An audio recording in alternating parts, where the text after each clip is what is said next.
We're starting with a great roast, and we're gonna finish with an amazing glaze. It's maple bourbon bacon glaze on an awesome strip roast. Let's get it started. We'll start by getting some salt and pepper. This is our special blend. So some Himalayan pink salt and a 5-pepper blend that we created here in the kitchen. Generous seasoning. Pick up as much as you can of that seasoning. Then we'll set it on our rack.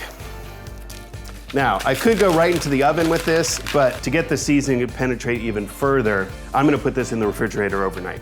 Back out of the fridge, ready to get roasting. I've got the oven preheated to 450. This is a 6-pound roast, which is plenty to feed as many as 12 people.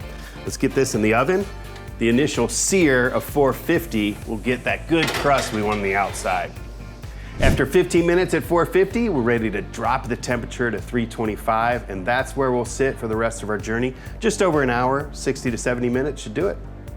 While the oven's going, I want to take advantage of that heat and go ahead and cook some Brussels sprouts in here. While the roast is in the oven, let's build our maple bacon bourbon glaze. All right, we're gonna start by cooking our bacon. What's cool about using the bacon, we'll use it a couple ways. We're gonna use the cooked off crumbles as part of our topping in the glaze. Reserve the fat, because that's gonna be part of our sauce. We'll start in our saucepan over medium heat with some beef stock, half a cup, and some maple syrup, and that will start to thicken even further. So we'll set that on a simmer for about 20 minutes. Will give us time to get that beef flavor into the maple syrup to really get a beefy caramel going. Look how thick that is, that's perfect. Now we're gonna introduce a little bit of the coffee, about half of it.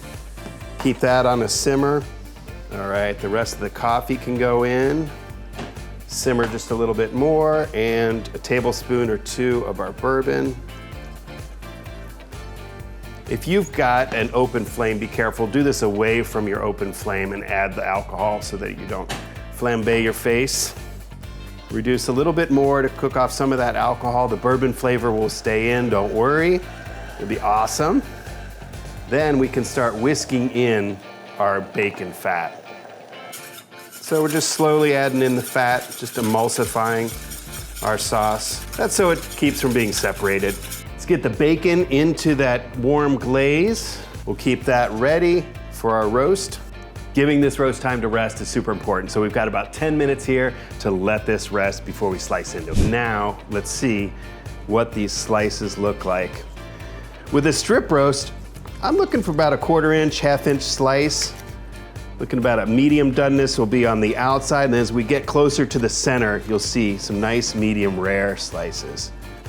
Brussels are gonna be such a good pairing, so I just roasted these, taking advantage of the oven.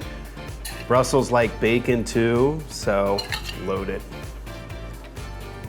Oh, look at that glaze, it's so great. Beautiful. Maple bourbon bacon glaze on a beautiful strip roast. See you next time in the test kitchen.